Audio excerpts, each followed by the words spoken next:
I think one of the biggest success of AdEspresso was really the branding. I've always cared a lot about building a brand, but it really comes down to being unique. What can you do to stand out of the crowd? Like, nowadays, 90% of the SaaS company use these very stylized illustration, very long hands and legs, and they all look the same. So it's really about what can we do that is different, that is unique to us, and then just be consistent, stick to it. This is an intro. Intro. Hustle and Flowchart with your boy, my boy, Matt Wolf, Joe Fier. Hey! Welcome back to the Hustle and Flowchart podcast. What's happening? Hey. Not much. Your name is Matt Wolf. It is Matt Wolf. My name is Joe Fier. It is. We just said that in the beatboxing part. Oh, do we? Yeah. I just went, with your boys. Remember? That's right. I just said that. Remember. Yeah. Oh, yeah. Yeah, you beatbox behind it. It just happened a second ago. My God, how my memory is just like a gnat.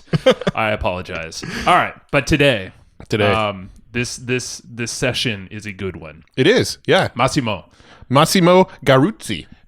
He is the founder of AdEspresso. He is not currently working at AdEspresso, but we will tell the tale. He will tell the tale. He will tell the tale. And what a tale. A tall tale it is. A tall tale. Indeed it is. And it's a tale that continues on after this episode. A tale that stands the test of time. Yeah, it does. I just feel like I'm saying cliches from the beginning of movies. Keep going. I don't know anymore. Massimo is freaking amazing. Fortunately, I mean, did you know that he was a listener of the podcast before we connected? And not before, before today's episode. Yes. Yes. Not, Not that long ago. Not that long ago. Yeah, it's really cool.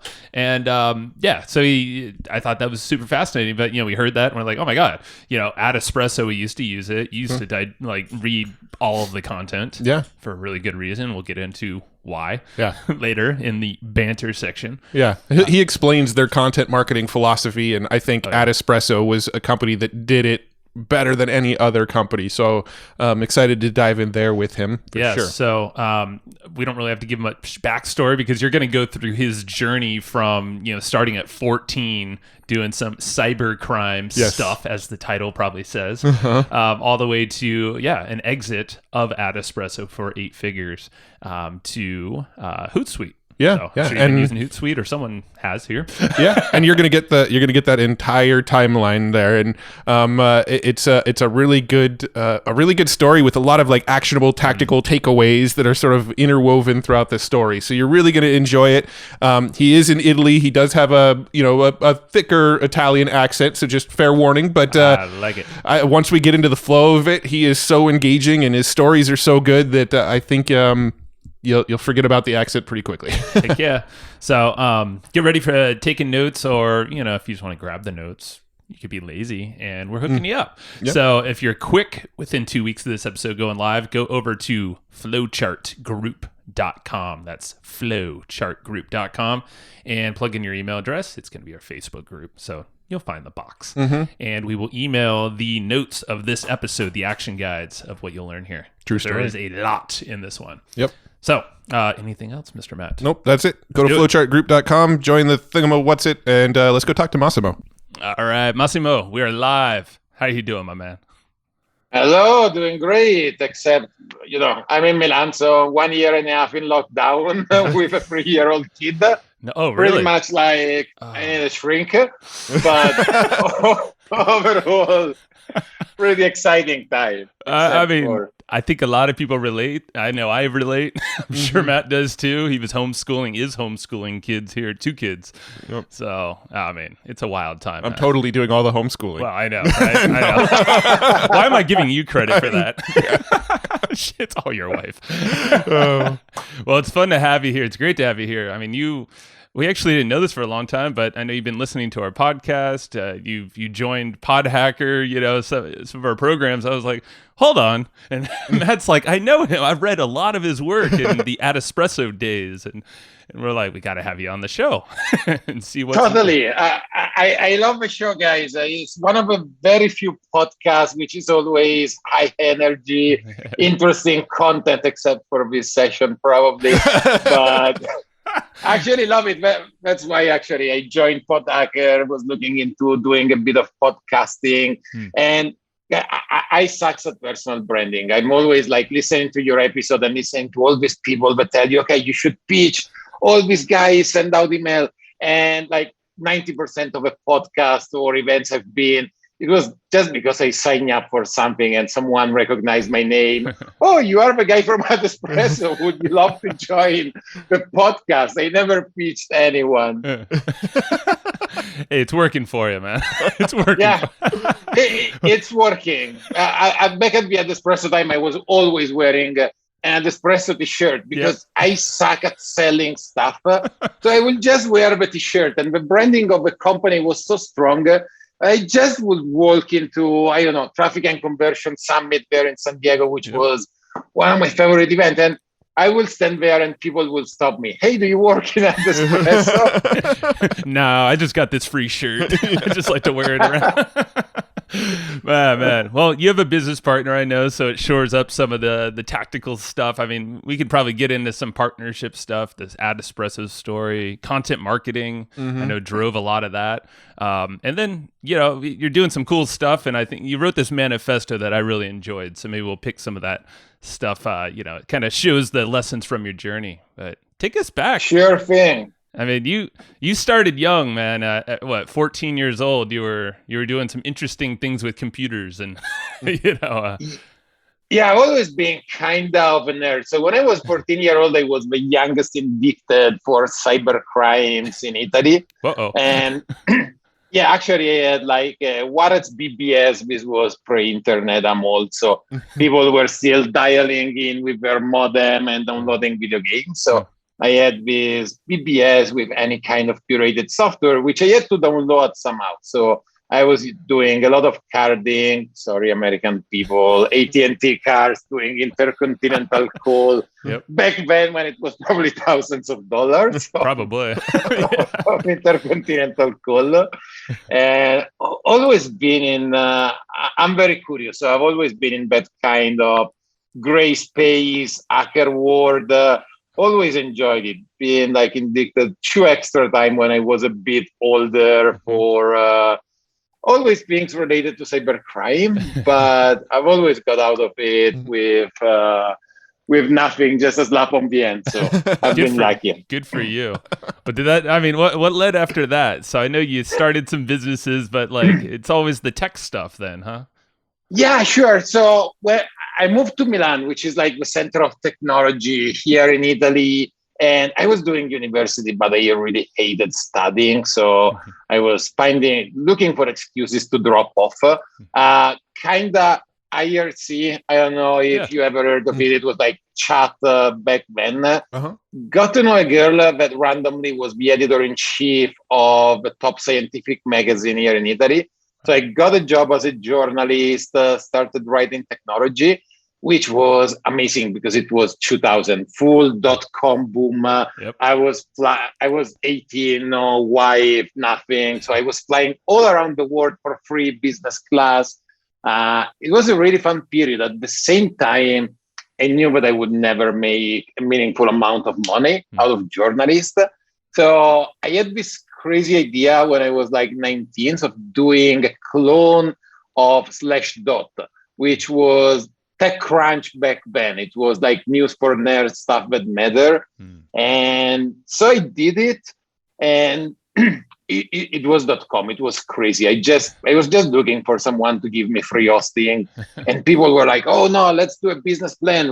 Let's raise a couple of millions of dollars." And back then, it all sounded crazy. So I just say, "Okay, I'll do it myself with my money," and pretty much realized that back then, no one had an idea of a business model. You could talk with Yahoo, all those Lycos, all those big companies that no longer exist, but everyone was exchanging something. Yes, give us banner, we'll exchange it with content, or everyone was exchanging, but no one was buying. So I was like, okay, let's do website for brick and mortar store. Let's see if someone will give you $500 for a website, which we don't need. And so pivoted the business into an agency, no idea what I was doing. For probably 3 years, I was paying payroll out of credit card because there were no money in the bank for the company. And really, I didn't know how to sell. That's something that it's still true nowadays. Over time, I got smarter. Over time, that's probably one of the biggest things that I've learned in the last 10 years. I started to understand that whatever you want to achieve, there are different ways to get there. And there is like no right or wrong. That kind of very strong conversation, like raising venture capital is bad. You need to be bootstrap. If you like Russell Brunson, all this podcast start with companies that didn't cheat taking venture capital. It works for building a tribe, for building a community.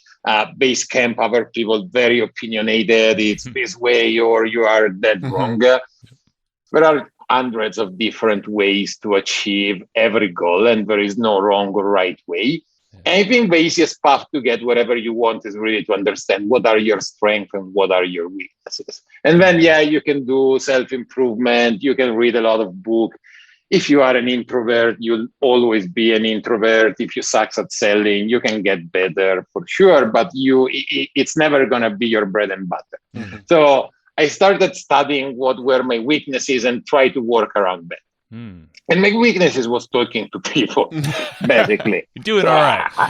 I hated people. So basically, the way we solved the problem with the agency was, okay, let's just focus on something and become the best at that something, so that people would just call us and tell us, hey, do you want this work, rather than us pitching them. So no other options. You just wanted to be the only option and be like, okay, you got to come to me. Cool. I like Reduce the option pool. So we pivoted the agency from doing websites and this kind of stuff to be very on the front end of very hard technology. So building very complex stuff where it was not like, oh, my cousin can do the website, but it was more like, okay, there are 3 companies in Italy that can build a portal that scale to 3-5 million visits per day. And that was the pivotal moment. That's when we started working with eBay across the world. We built a lot of stuff with eBay. It was a great moment. And that was also another great learning, like don't get a customer that is 98% of your revenue, because at some point they can get rid of you.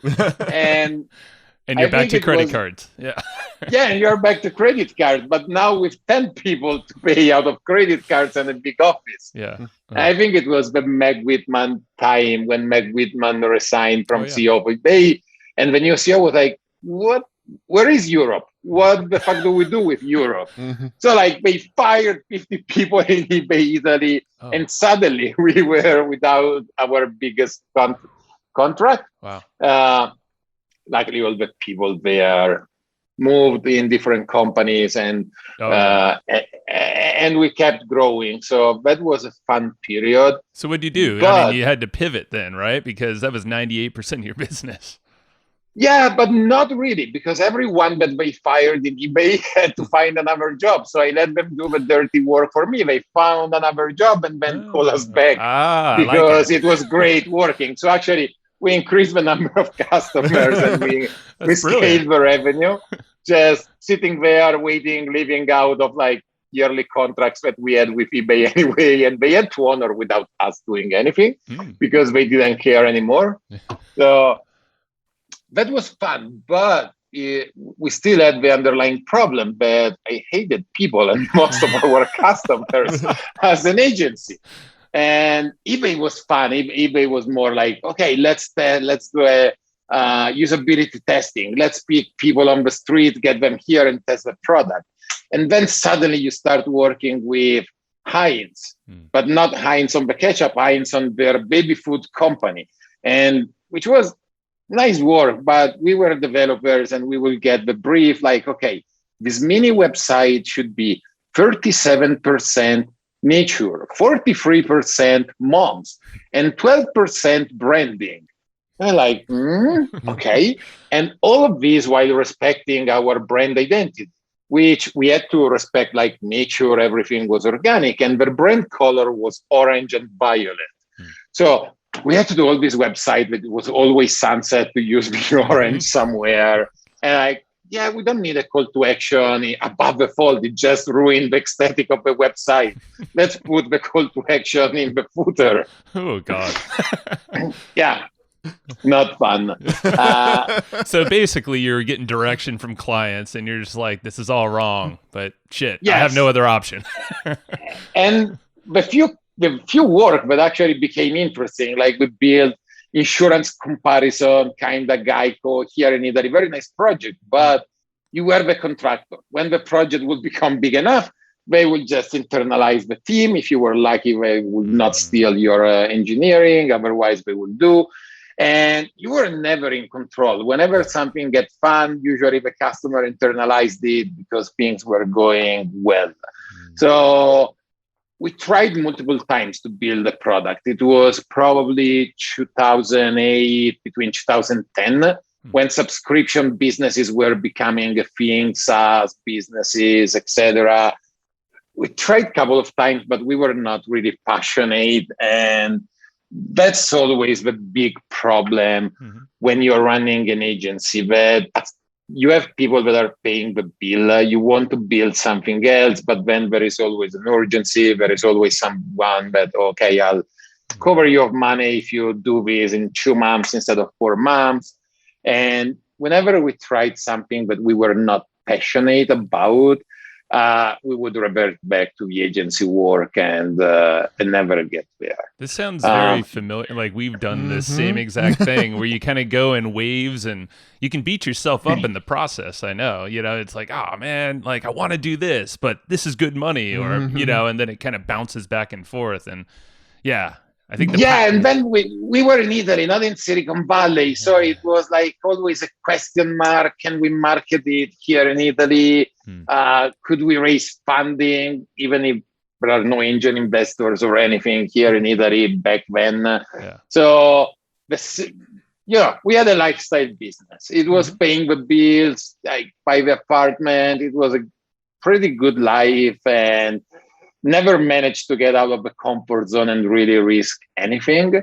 But I did start a side business because having started as a journalist, I had this passion for content, and I wanted to find a way to make money writing content and not talking with customers. So that was my obsession, not talking with people. So we built a blog network. We say, okay, let's do it. We know about SEO. Let's do this. And we failed miserably.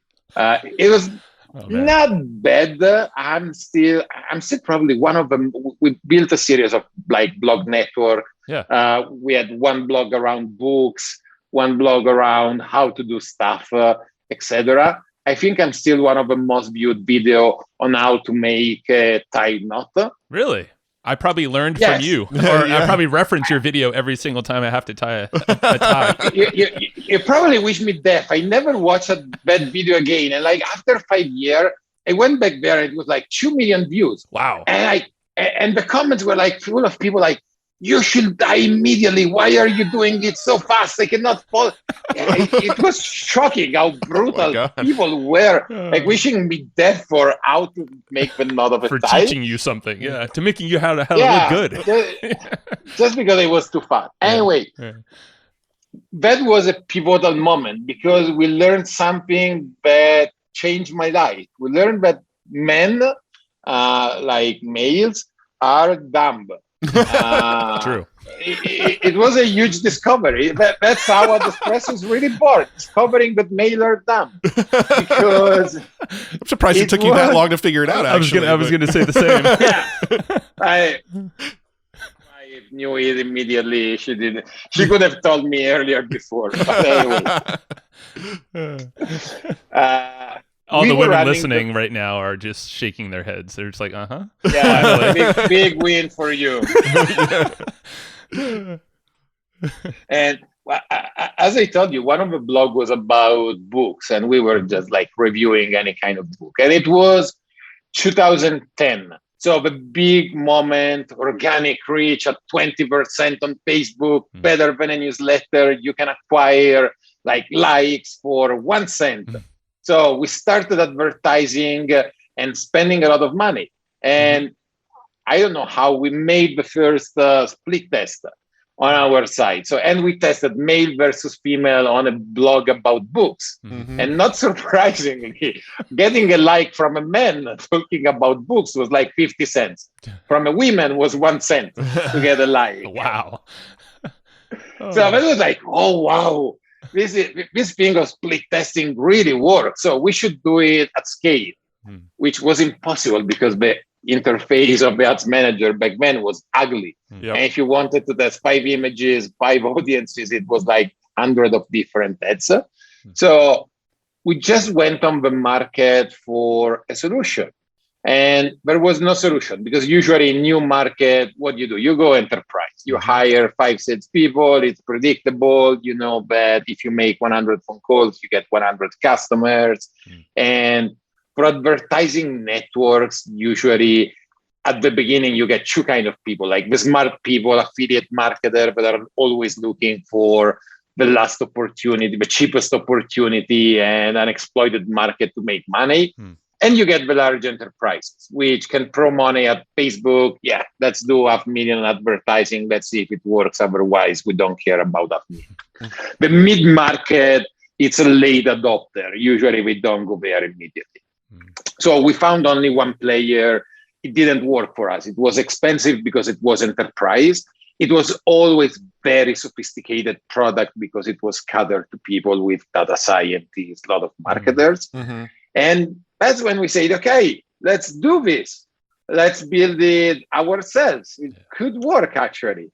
And we sold the blog network. Luckily, we found a guy that was in like printed advertising. Nice. He was like, oh, yes, digital is the new media. I'm going to sell advertising on your blogs.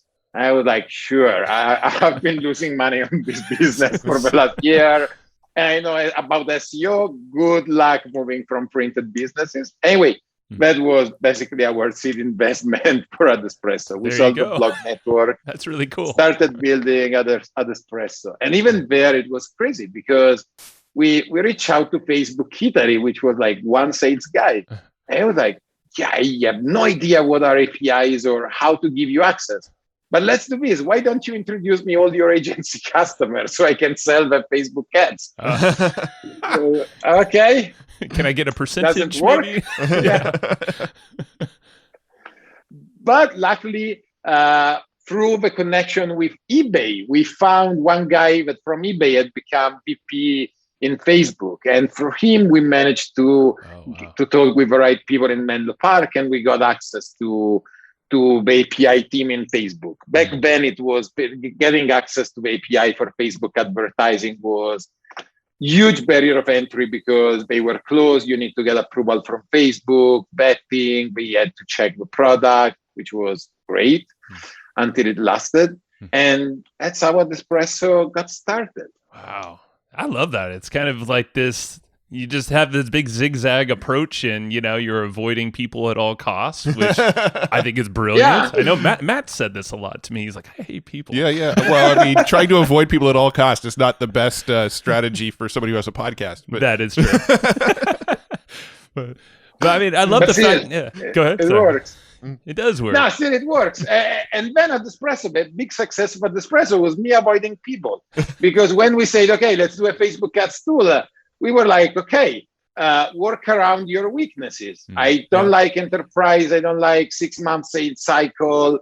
And I don't know how to sell to this kind of customer. So let's do something for the small, medium businesses. And how do we acquire them at scale? Through content marketing. So actually, all the marketing strategy of AdEspresso and the fact that it was catered toward small, medium businesses really started from me not being able to sell to enterprise customer. And so finding a way around that problem and saying, okay, let's do something at scale where we don't have to talk with customers. It's a service. You don't like it, you just unsubscribe. Yeah. There's more people out there. Yeah. I'm curious, when you decided you wanted to do AdEspresso, you noticed there's a gap in the market. You decided you're going to push forward with it. What did you do at that point? Like, do you know development yourself? Did you get in and start coding some stuff up? Did you go hire somebody? Like, what did it look like after that? Like, once you made the decision, what happened next? So we were really lucky. on my side, which is like my biggest weakness and my biggest strength probably. If you go on my blog, like the homepage says jack of all trades, master of none. Uh-huh. So I'm a developer. I'm a terrible developer. I didn't write a single line of AdEspresso code, but I know how to code and I know how to talk with developers. I know if they are telling me like bullshit when they tell me it's 5 months development. I can understand maybe not if it's 10 days or 11 days, but I know if it's 5 days or 1 month. I'm not good at anything specific in marketing, but I kind of know everything, all the area of marketing. So, but I think for a founder, that's extremely good. Then you have to find other co-founder that can cover all the bases, a CTO that can really manage the team, etc. But for the CEO, for the founder, I think it's quite good to have a broad vision of all the market. And the other big luck is that we already had developers. We had the agency. So we just moved a couple of people to start working on AdEspresso. And we were like, okay, let's build it. We have built it. And the day after, like newsletter from Facebook, or we just moved from 2 kind of ads to 12 kind of ads. And we changed how bidding work. We introduced AdSense, etc. Like, okay, maybe we need another 6 months. Well, that's the beauty and the curse. It's more the curse of Facebook. They're always changing things, and I'm sure you being tied in so close to Facebook, you have to pay attention to everything they're doing and pray that they're not going to screw something up. Did you ever have? Yeah, go ahead. So we knew how to build the product. We still didn't know really how to build a company around it. And that's when I partnered with Armando, my co-founder, who was on the other side. He's an amazing CEO because he's super like into financing, operation, managing the business, etc. And I would have really never made it without Armando and Carlo, who was the CTO, who's been amazing. So really. Did Armando came in like at the beginning of AdEspresso then, right? Armando basically came in at the beginning of AdEspresso when we kind of had a product, but we had no idea where to go from there. And back then I was terrified of like rejection. So I would not do a lot of stuff like applying to an accelerator because we were like, oh, we have this little toy that we love and we don't want to apply to an accelerator because if they say no, our life would be ruined. It would be the proof that it was all time wasted. While Armando was like, apply to 500 startups, apply to 500 startups, apply to 500 startups. And we got into 500 startups. Like really in 2 weeks, we had to basically pack everything, move from Milan to San Francisco, knowing that the agency would like bankrupt in 6 months just because I didn't know how to build a sales team. So all the relationship were like me and my network and people knew me. It was not a repeatable thing without me. So, and that's exactly what happened. That's exactly. I mean, it obviously panned out well. So, I mean, you moving to San Francisco, I'm sure you were were you single? I mean, you didn't have any. Obviously, you said you have a 3-year-old, so that was moons ago. You were able to just uproot and move across the world, basically. I did have a girlfriend and a dog, but yeah, it was very challenging, but the relationship didn't last. I think like having a startup, especially if you're doing it in the Silicon Valley, so very competitive space, like move fast, having a startup is really very tough to reconcile with having a family, having a life. I think the batch of 500 startup, most of the people that had a relationship ended there. Oh yeah. Well, we had I know you mentioned this, I think in a previous talk or something, but Rand Fishkin, he was on our show and lost in founder. Like that's a true story of a startup type person. I mean, it's just the journey's crazy. That's the best book. And I love Randy. He's a really a great guy. And I think Lost and Founder is the only book that really describes how it really is to run a startup without all, that Silicon Valley fairy tales that they narrate, like on the big rounds, big exit. No one talks about the 95% of companies that fail, so unicorn, cheating, ice cream, etc. It's probably what I didn't like of San Francisco. I mean, it's a unique place. It was the best place to do AdEspresso, really, to do most of the startups. On the other side, it's really transactional. I mean, even like Starbucks barman will ask you, how much did you raise? How fast are you growing? Wow. And you always have to be, yes, it's awesome. Maybe you have 1,000 problems, but you don't know how to solve. But you always have to look confident. We are growing. We are doing amazing because you have to raise more money. You have to close deal. And yeah. It was a lot of fun, but it was not really my lifestyle. Yeah, that makes sense. Well, I mean, obviously part of the story here is AdEspresso grew quite a bit and ended up selling as well to a company that most of us have probably used their products, Hootsuite. So, I mean, that was a big deal. That was a big deal, and really AdEspresso was a rocket. I think one of the biggest success of AdEspresso was really the branding. I've always cared a lot about building a brand, and both affiliate marketers, but broader marketers nowadays are over obsessed with anything that is measurable. And anything that is not measurable seems to be less important. And brand is usually something that you cannot measure. But even nowadays, when I sign up or people recognize my name because of AdEspresso, not because of me or what I've personally done. But I think that the brand perception of AdEspresso was of a company way bigger than it actually was. I mean, it was a crazy ride. We went from 3 people to 50 people in less than 3 years, from 0 to 6 million revenue, which was an incredible accomplishment. But if I compare it to other companies that probably were doing 5 times our revenue, AdEspresso had a way stronger brand recognition. Anyone in the marketing space, even if they didn't try it, recognize the AdEspresso brand. And that's a huge asset, just because your advertising is going to be cheaper because people are more willing to click on the ad because they recognize the brand. And people will churn less because they love the brand. I love Rand Fishkin, I love Mods. I've been subscriber for Mods for 10 years, even though I was using Ahref daily. It just felt bad to unsubscribe from Mods because they were such a nice guys. And even from a conversion rate, from an activation standpoint, if you listen to, I don't know, Pat Flynn tell you to use that kind of tool, Rand Fishkin tell you to use that kind of tool. If you go on that tool and maybe it sucks and you don't get any result out of it, but psychologically you feel ashamed. You feel like, okay, I must be the dumbass that don't know how to use this tool because all these amazing people are recommending me to use the tool. And that's really the power of brand.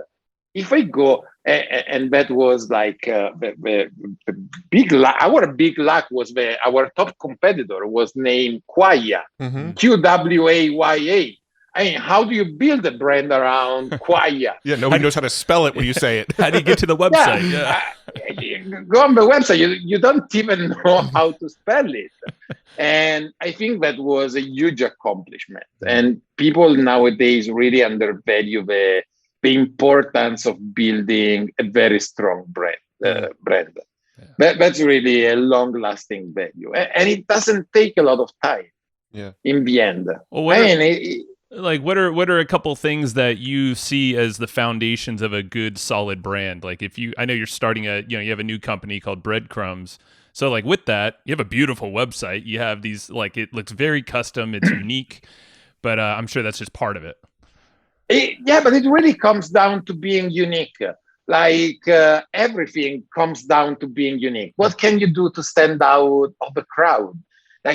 Nowadays, 90% of the SaaS company use these very stylized illustration, very long hands and legs, and they all look the same. So it's really about what can we do that is different, but it's unique to us, and then just be consistent, stick to it. So with AdEspresso, we had the mascot. We had the mascot with the mustaches, which was called Walter. No one knows that it was called Walter, but and fun story, like our designer, who's also the designer for breadcrumbs, who was a co-founder of AdEspresso, is Spanish. So I only wanted to write waiter for the mascot because he was the waiter at the cafe. But he wrote Walter because it's English, it's just so bad. And that's why he was named Walter, because he was the waiter. I like it. So that was it for AdEspresso. And then being consistent, like every illustration, even if we literally had to hire one guy just to do the illustration for a blog post, which most of the blog will never hire someone or spend $100, $200 just for the illustration. They take stock photos. But that's what really made the difference. If you see an ad or a blog post from AdEspresso, you recognize it immediately because it always has the unique styling. It always has the mascot. And immediately you say, okay, this content is from AdEspresso. It's actually good. Yep. And with breadcrumbs, we are doing the same. We didn't want to go with a mascot.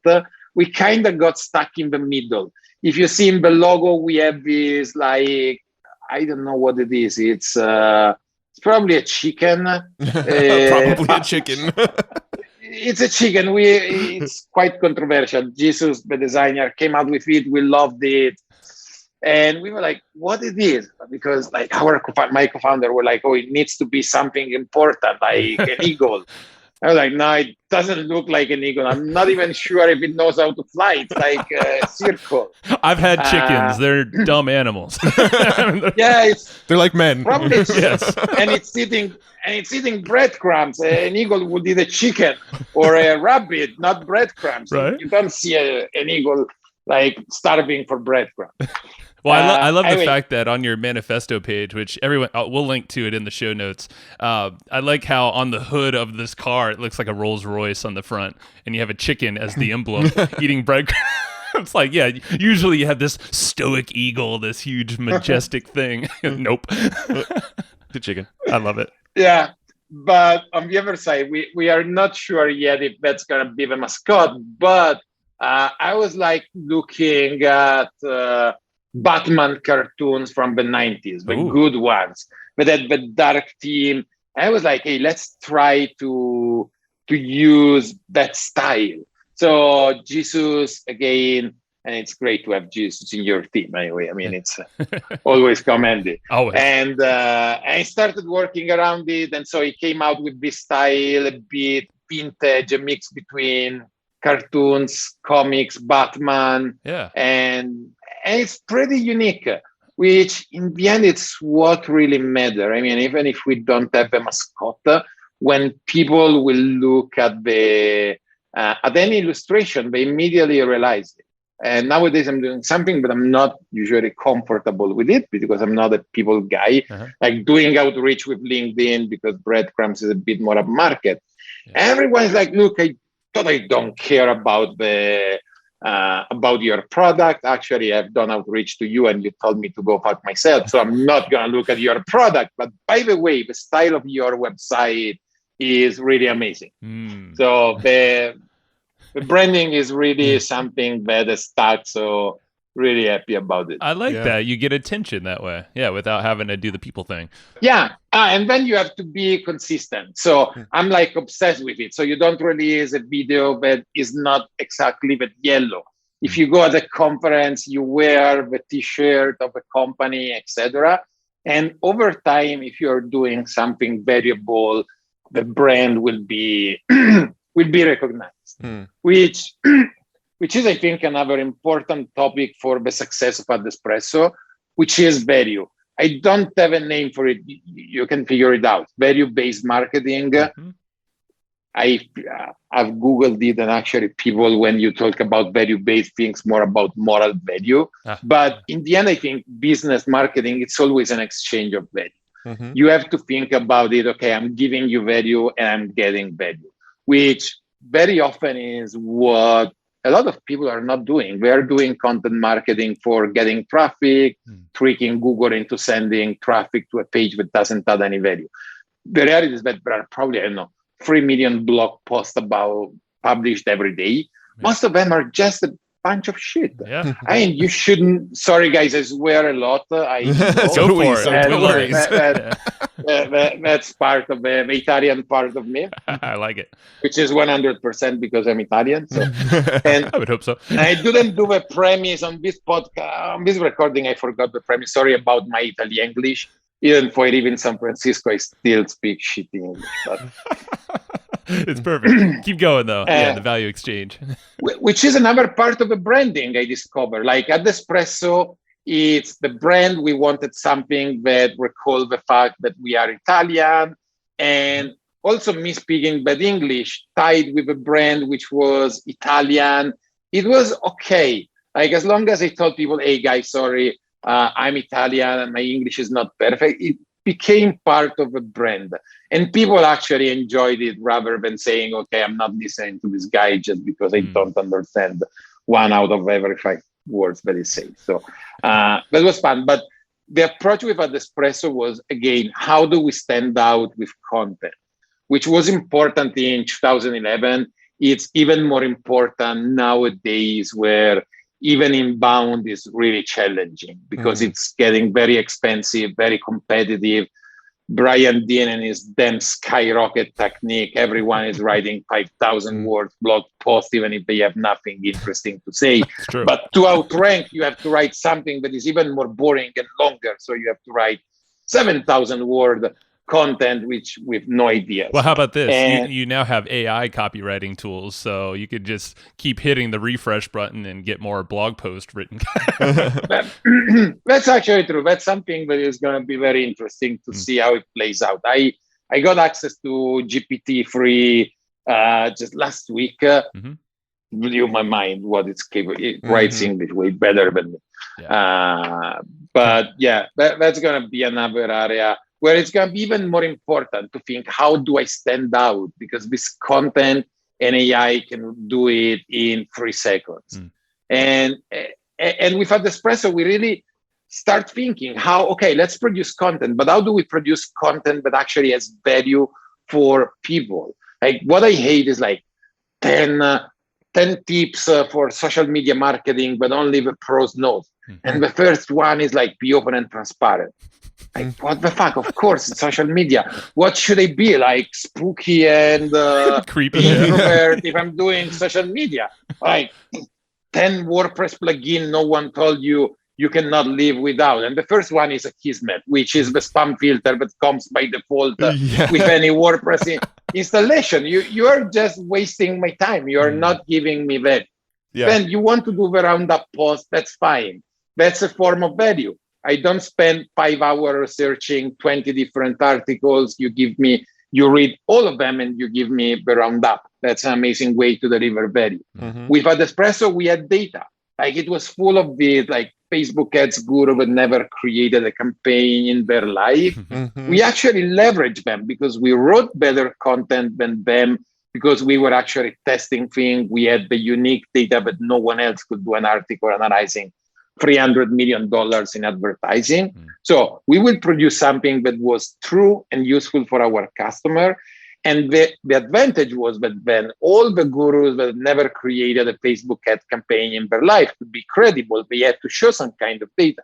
So they will link back to our article, which were among the very few that that unique content. So we created this snowball effect. SEO is really a snowball. When it starts, it's really small, not driving traffic. But as you gain domain authority in that space, as you gain links, then it's really a snowball, to a point which, admittedly, in the last period, I could get like the janitor of the company to write the content on the blog and it would rank first, no matter what was written there. Wow. Yeah. No, that's so smart to like be so data driven, because you become everybody's source. So everybody else that's blogging around the same topics, you're the source they point to actually prove the data. Did you do any sort of like cold outreach or anything like that to like prime the pump to get people aware of the new content? Never asked for, never did any outreach, never did link building. It's really, you need to be masochist to do link building outreach, because you will get so many no's and like people saying no. But I got a tip from Ross at Siege Media, which is go after elder people, because no one care about elder people nowadays. And if you find blog about, like, I don't know, retirement, how to live after 60 is a great life, etc. If you can find an angle, which is like Facebook ads for old people or something like that, when you do outreach to those kind of blog, they are so excited that someone cared about them and reach out to them proposing an article that they will link to you immediately. Good point. Well, yeah. So basically, you're finding an audience who probably needs some of you, some data to back up their story or their narrative. So they're almost obligated to link to you to make themselves almost more credible, or boost the value there. If you can become the data source, I think data-driven articles are the best kind of content, because they are really magnet for links. And again, same as for the agency, we work around the problem. How can we do something that is so amazing that people will just link to us and come without us chasing them? Yeah. And another thing that worked great with AdEspresso is the concept of code as content. So content doesn't strictly need to be an article. Our most successful thing in AdEspresso that really doubled the traffic, probably tripled the traffic, was our ads gallery. So, which was a piece of code. I just like to have example for my content. I was just taking screenshot of ads when I saw them on Facebook, and then I had 1,000. I just said, okay, let's make a search engine out of these 1,000 screenshots. And we released the first ads gallery, which was like, go there, search for ebook and see all the ads around ebooks. And that became huge. Like we had 1 million ads on that page, and it was super linkable. Because even people like John Loomer, which I really like, but his business is selling courses. He will never tell you, hey, use AdEspresso just because it's a small audience. His business is selling, hey, this is how you use Ads Manager. So directly would have never pitched or promoted AdEspresso. But with Ads Gallery was a fantastic thing that he could pitch in all his webinar, all his blog posts, because it was like spy on your competitor. This is the best tool to do it. So just think what you can do to be unique so that people will have to come your way. Yeah, that's super smart. I like that. I like that a lot. So basically you have a giant swipe file to just get inspiration, and everybody links to that. Yeah, people are like, oh my God, it's so valuable. I got to link to this thing. Even if I'm not saying go buy their stuff, at least you're getting some love.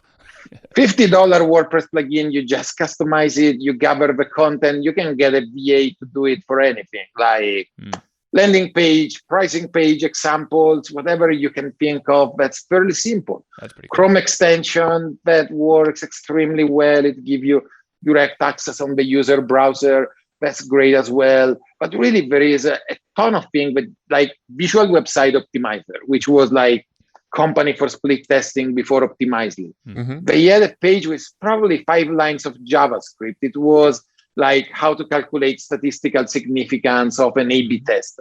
I think that page took them 30 minutes to code, and it was ranking number 1. They were the first to do it. I think it generated millions of visitors just with that page. Wow. So code as content is another tactic that I love for especially for link building. It's free tools are extremely linkable. Yeah, no, that's super smart. The sort of last thing I want to get in before we wrap up here is to talk about the exit a little bit. I'm curious, how did you approach Hootsuite? Did Hootsuite approach you? Like, how did the exit play out there for AdEspresso? Sure. So no, we didn't approach them with AdEspresso. Even for, we were the San Francisco startup. We were funded, but like we were like homeless by San Francisco standard. We had raised 1.5 million, which San Francisco is like no one. It's like 1 month's rent in San Francisco. Million. Yeah, kind of like that.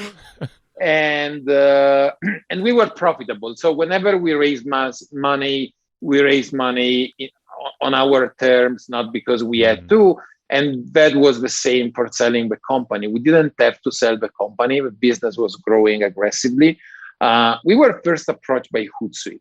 On the other side, they recognized the decline of organic reach, which something nowadays no one even talk about organic reach. You're not reaching anyone. It's meaningless to if it's 0.0005 or if it went down to 0.003. It's nothing. And so they recognized, they knew that they needed an advertising angle to keep growing aggressively and like serve their customer in the best way possible. What was even better for us is that they had tried and they had failed at building the ad product. So they knew that they needed something, and they also knew that they couldn't. It was not the best way to build internally. They needed something that had the expertise around Facebook advertising. So we were approached like we didn't really like the offer. We partnered. We built an integration into Hootsuite, and after 5 months, they came back and said, "Okay, we really want to buy you. Here's the good offer now." And we liked it. I think they hated us during that period because we were like, "No, we thought about it. No, like, we are not going to sell you a company."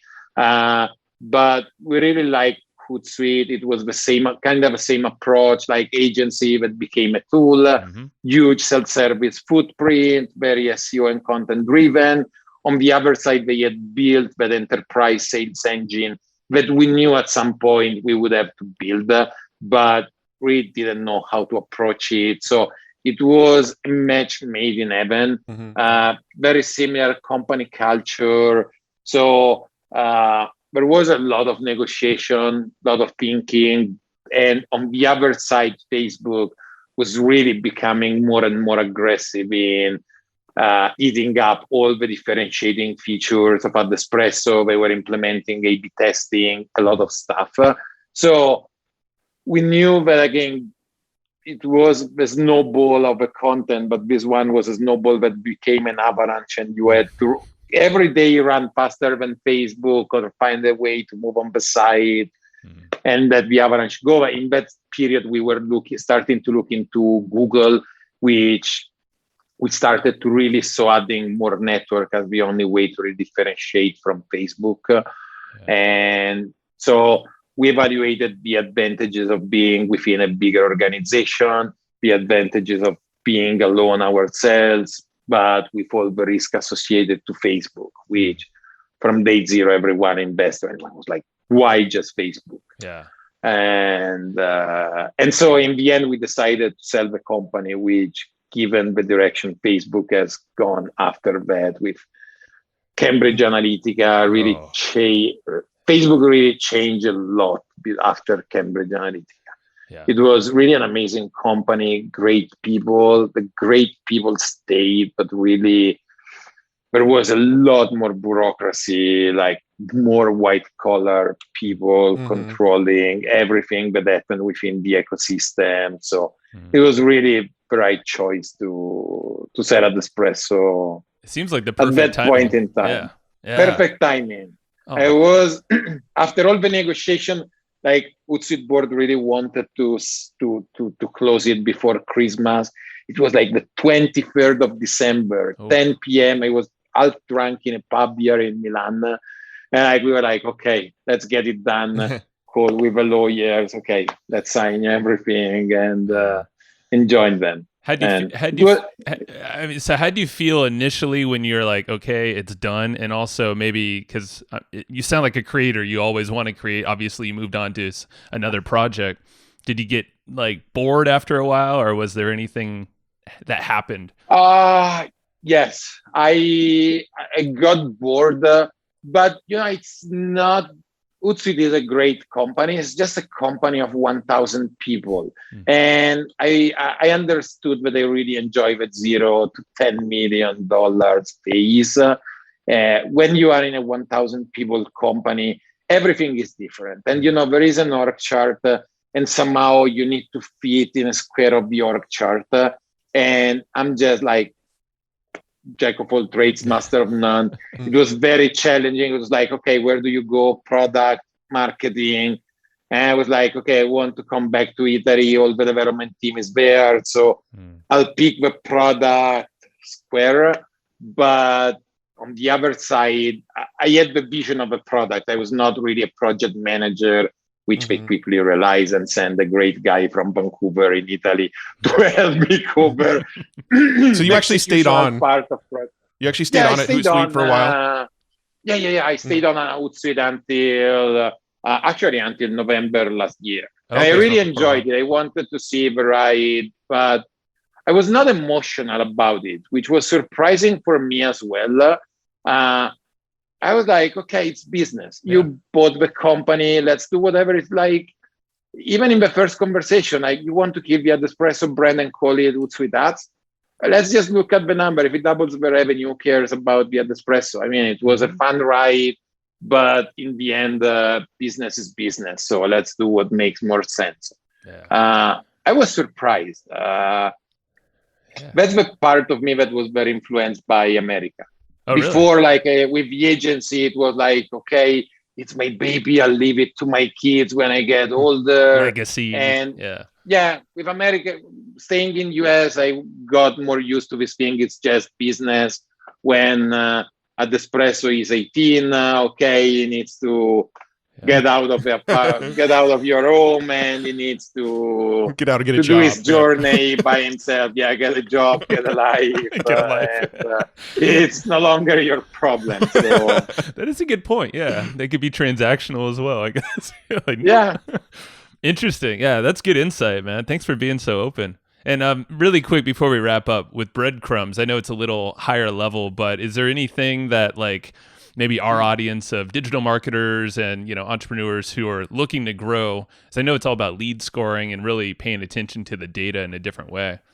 Are there some things? I think the overall idea behind breadcrumbs is this concept of revenue acceleration, which is like the definition of RevOps, but it's more about it's something that I learned at Hootsuite. In all the company that have a marketing team and sales team, there is this friction where marketing blames sales for not increasing revenue, and sales is more like, oh no, it's all marketing's fault because they are not generating enough leads or the quality is very bad. So we really wrote down this manifesto of revenue acceleration as a way of breaking down silos, aligning your whole organization, having revenue as your North Star metrics, which also lead to a concept then of revenue marketing. I hate these things. In every big company, salespeople are compensated and have a lot of bonuses based on how much they generate in revenue. And marketing is no, this is your salary. That's it. You have goals, but you are not compensated because you are not touching revenue unless you are self-service, which drives me crazy. And nowadays with attribution, etc., it's really should be a single team working together, having common goals, which should be revenue and working closely. And so the long-term vision is to really empower people to implement this revenue acceleration, which has a lot of different declination. The low-hanging fruit, the problem that we are solving in the short term is lead scoring, which is I get 10,000 leads in and I have 2 salespeople. They can only call 100 of them out of the 1,000 that we gathered. I really want to call the 100 that really matters.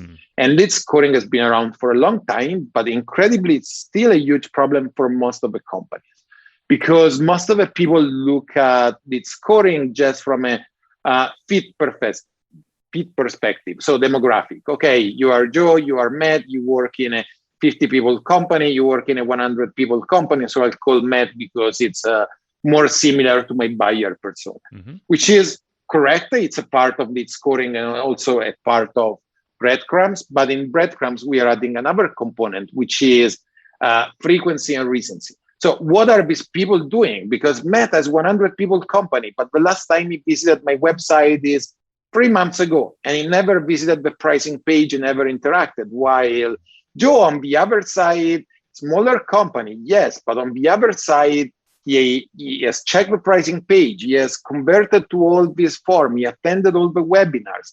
He's engaging with a free trial and also ABM site, so account-based marketing. And also other 5 people in Joe's company are actually looking at the website. So your salespeople tomorrow morning, their first thing should be calling Joe, while Matt right now can only receive an automated email workflow that will do it automatically without salespeople wasting their time. So breadcrumbs really will connect all your data sources, analyze them, help you may build a model that will score your leads. Wow. And the other interesting thing is that we like to be machine assisted, not machine driven. So we are using machine learning to give you advices, to explain you how to build your prediction model, what's best for you, but it doesn't do it for you. It's not this black box where you just for a number and it spit out Joe is 95. But salespeople doesn't understand why Joe is 95. They don't trust the black box and they will never call Joe. So it's really important to create this alignment between marketing and sales where they trust each other and they trust the scoring model because they have built it together and they know why Joe is 95. So that's the approach. That's a great, I love the mission and the approach, so it's, I know right now, you're HubSpot level and all of that. So, if you're listening and if you're like that, go check out Breadcrumbs, but definitely check out the manifesto because I think that's brilliant. And you said you might make it more actionable pretty soon. So maybe check back or something, when that happens. We'll move from the manifesto to the implementation framework at some point. I like it. Very cool. Is there anywhere else you want people to go after listening to this episode? Sure. They can go on my blog, stevebyzero.io. I try to write at least one post per month. It's more like my consideration on marketing, a lot of books review, etc. Go there, sign up for the newsletter. Actually, I'm not actionable, so I've not sent a single newsletter yet. At some point, I will send you an email. But yeah, get on the list. Dividebyzero.io. Get on the list. Maybe he'll email you someday. Yeah. One day. All right, Max. It was a good time, my friend. Thank you, guys. Really enjoyed Have a good recording this episode with you. Bye-bye. Bye-bye. Hey. Hey. I was waiting for you to say a word. Yeah, I was waiting for you to say a word. I was going to see how long we could take the silence. Yeah, well, hopefully. Yeah, Jacob, I'm sure, edited out the silence, so it just sounds like Joe going, hey, right after Massimo was done talking. Like 3 minutes of silence. It's crazy. He cut out a lot of time. So I'm happy. Jacob, thank you. It was actually more like 4 seconds, probably. Come on. It's not BTS behind the scenes time, Matt. Isn't that part of what this is? Behind the scenes of behind the scenes. Behind the scenes of BTS, the boy band? That was your favorite group. I actually don't know. I don't think I've ever even heard a song by BTS. I just know there is a band called BTS. I actually did not know that. So yeah. I think they're like Korean. I think they're like K-pop. Okay. If we could play some legally, I would say let's do it, but I don't think we should. Yeah, probably not. Let's not do that. Yeah. You can look it up. BTS. Massimo, though, this was a fun conversation. I had a good time. Yeah. And I know we say that a lot, but he reminds us of some of our other friends. Yeah. And, in a great way. And I mean, this is the first time we've actually chatted together. And his personality reminds me. It's like the type of personality that we hang out with. Yeah, like our inner circle of people we hang out with, we talk with them in the same way we talked with Massimo just now. Yeah, man. I had a good time. So we covered a lot, too. I like the fact that, we took the whole storyline, but we were plucking out these kind of actionable things. Yeah. Little principles, I guess, through his journey. Yeah, well, Massimo, before we hit record, I think he was a little in his head about am I going to be able to provide value? Is this going to be good content? And as we were going through the episode, by the time we wrapped it up, we were actually that was actually a perfect episode because he kind of told his story throughout the entire episode. So you had this kind of linear timeline throughout the episode, but then as he was telling his story, we were kind of pulling out lessons, right? We were pulling out lessons about content marketing. We were pulling out lessons about lead scoring. We were pulling out, all along his story, we were kind of pulling out and diving deep for a moment on the various tactics and then backing up to his story. I kind of liked that flow, to be honest. I mean, let's be honest. We were talking about we were telling him after we stopped recording, we want to start doing a little bit more of that, with this podcast. And maybe we don't go deep about that now, but get more of the background and the kind of the come up phases, and then maybe the pinnacle. Obviously, it's not the pinnacle, but of that storyline. And then what's happening after? How do you stay sane, happy, and some principles that we can pass on to others too. Yeah, through that whole process. Yeah, that was good. It was fun. I liked it. Anything? What are some takeaways for you? I mean, when, before we were recording, I think the thing that I wanted to kind of dive in the most was some of his content marketing strategies. And he talked about them that like at some point I was about to ask the question and then he just kind of went there on his own. So I didn't really need to. But the content marketing stuff was some of the stuff that I was like really interested in, because AdEspresso is probably the company that I reference the most as doing content marketing the right way. Yeah. Right. Like their content was just always good. I read a lot of their blog posts. I linked to a lot of their blog posts from our content back when we were doing the weekly profit, like weekly newsletter a lot. I was linking to cool articles that I was finding around the web. Pretty much every single weekly profit, I was linking to an AdEspresso article because they had really, really good stuff in there.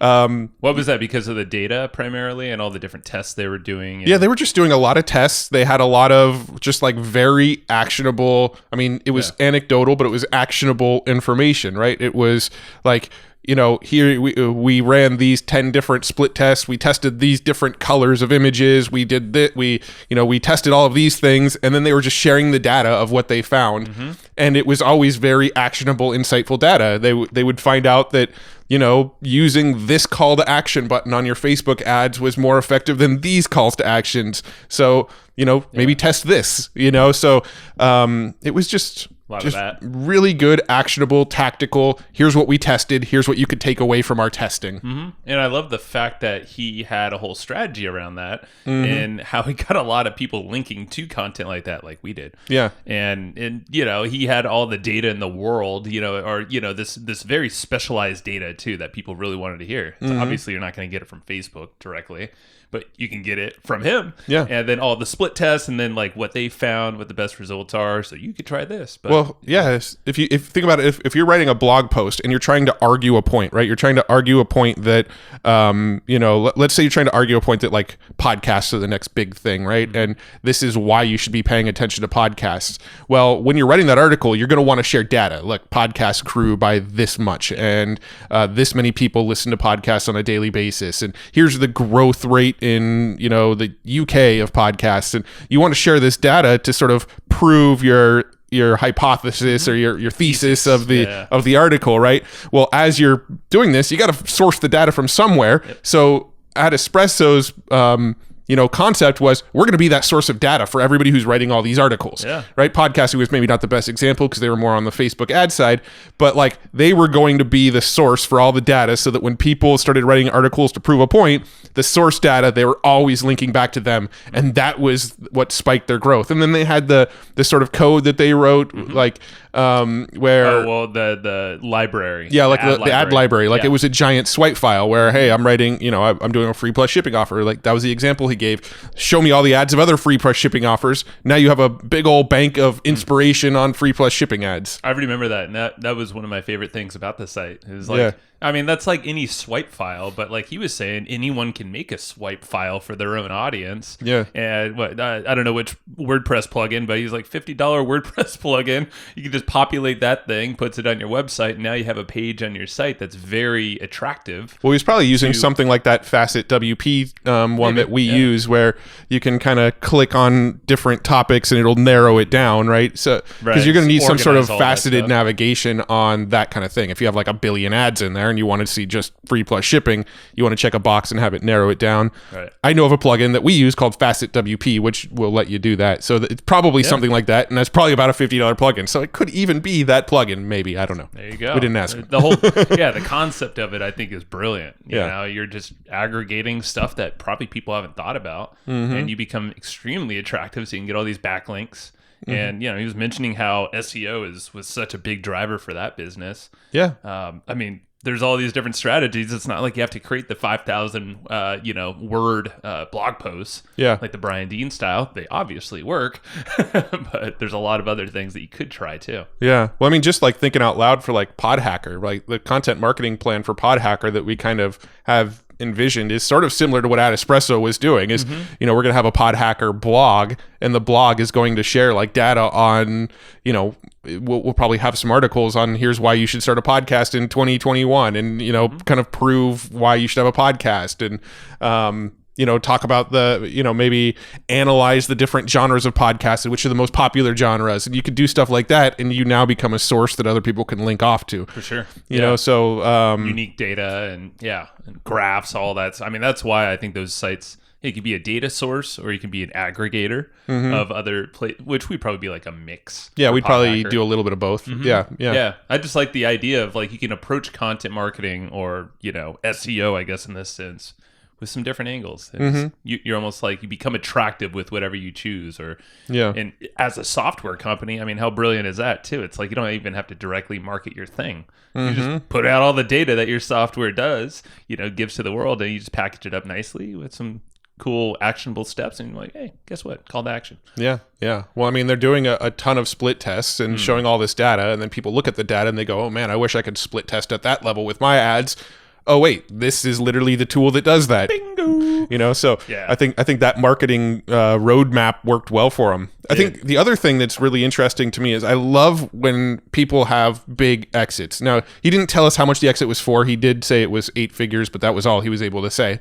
But I always love hearing the stories of the exit, because I think so many people have this idea that when you build up a company and then you exit the company, you get a nice payday, then it's just kind of like, cool, I'm retired now. It's easy street. I'm on vacation. Life gets, fun from here on out.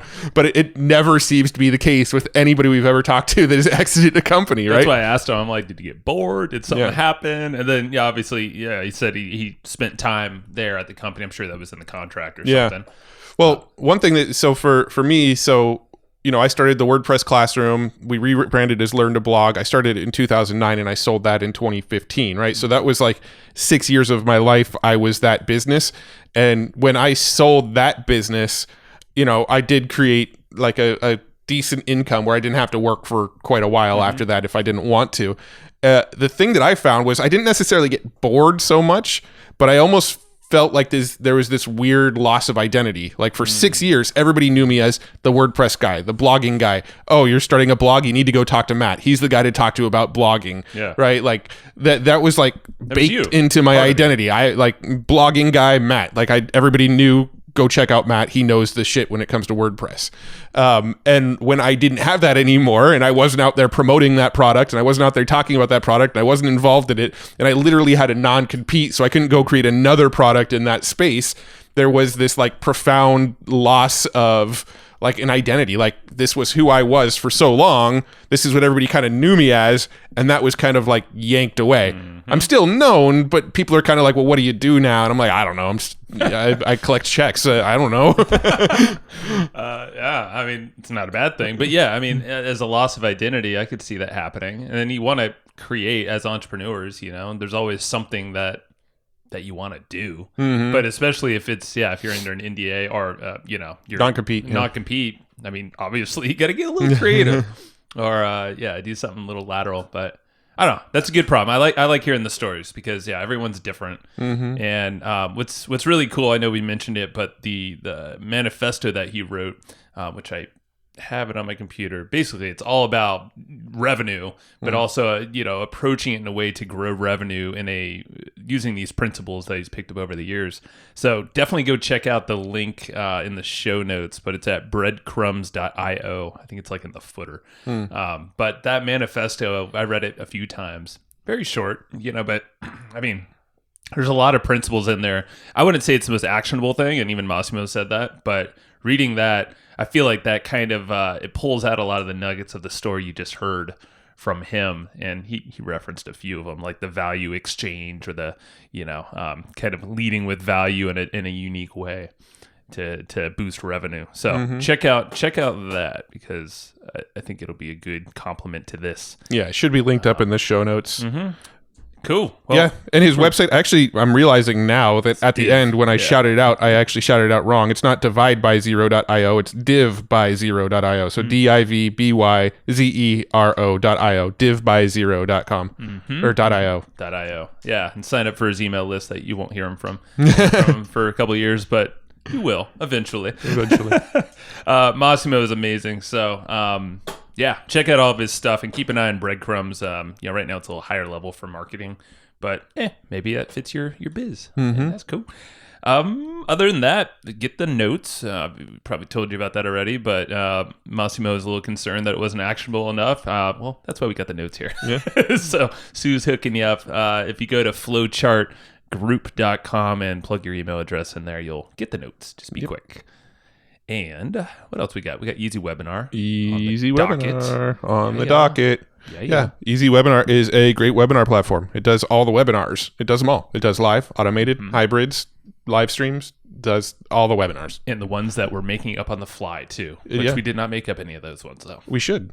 It does Zipper webinars. garbage can webinars, guitar webinars, OnlyFans webinars. Well, that's jokers. Yeah. So podcast Joe Kern's webinars. got us really like making OnlyFans jokes on like every other episode now. I mean, he brings it up a lot. So I mean, we know where his passions lie. He has a secret he wants to share. Maybe we'll invite him on the podcast and we can talk all about it. He'll have to give us his. We've asked him to be on the podcast, and he said he's not ready yet. So he needs to boost his account a little bit more. No, he needs to come on the podcast so he can give us his rebuttal to all of his OnlyFans jokes. He does need to do that. We'll get him on there. But back to Easy Webinar. Oh yeah, that's what we were talking about. Got a little distracted there. So everything webinars. If you're doing webinars or thinking about webinars, I mean that is the suite. That is the all-in-one tool that you want to use. It just makes it easy. They live up to the name. Yeah. They've been living that game for a long time. 10 years or something like that. I don't know. Probably close to it. Casey Zeman and his crew. Yeah. They've been building this for a while, so I don't know when Easy Webinar was founded. Who knows? But it has been a long time. I think it was founded back in the 1800s. That's possible. Pretty sure. Webinars were just a thing then, just starting. In the back of your buggy. Yeah. Casey rode across country with a oxen and what do you call it, the wagon wheel cart thing? What do you wagon? I guess just a wagon. Wagon. Yeah, wagon and oxen, and he rode across and risked his life. Had to eat some of his family members on the way. I'm sorry. Right? Through Donner Pass. He did not get dysentery, thank God. Yeah, he did not die of dysentery. So because of all of that, he presents Easy Webinar to you. He didn't drown fording any rivers. That's right. Fording? Is it forging? Fording. Fording? Yeah. Is it fording? Pretty sure. Ford? Fording? Yeah, I thought so. I don't know if that's the spelling, but I thought it was fording the river. I think it's forging, but maybe I'm wrong too. I think you're wrong. We're going to look this up after this now. Someone write in and who's right? Who's wrong? Call us out. No, I want to wait until someone calls us out. Don't look it up. So anyway, Casey, thank you for your sacrifice. Thank you. In making Easy Webinar and bringing it to the West Coast. Oh, and then eventually into the world, once the internet kind of came around. But you brought it by wagon first to the West Coast. So luckily, we now have the internet because this podcast lives everywhere, probably on Mars too. Thank you, Elon. So go get Easy Webinar. He's hooking you up at easywebinar.com/hustle. And because you are a listener and you've made it this far, you get presented a nice discount for Easy Webinar. Yes, so sir. Go get it, easywebinar.com/hustle. Go do it. All right. Share this episode around if you think this was fascinating. I was about to say, let's go talk to Massimo, but we just got done talking to Massimo. Yes. We record the intro after we record the outro. We do. That is a true story. All right. Share this around. Go subscribe, like it, love it, wherever. Go check us out on YouTube too. hustleandflowchart.tv. Yes, You'll probably see a video with Massimo on there. Probably. So it's only going to get better there. Go subscribe. Do it. All right. Thank you. Bye. Thanks, everybody, for listening to this episode of the Hustle and Flowchart podcast. Before taking the time to listen, we want to give you something a little bit special. Every single episode that we do, we actually have somebody on our team take notes. We basically have a Cliff's Notes version of every episode where you can go and find all of the tips and tactics that they laid out, all of the resources that they laid out, all the good stuff from this episode. We actually have a nice, simple notes version that you can find on our website. So go to evergreenprofits.com, find this episode that you just listened to, and give us your email address, and we'll send you the notes. Thanks for listening. Go get it. Wiki.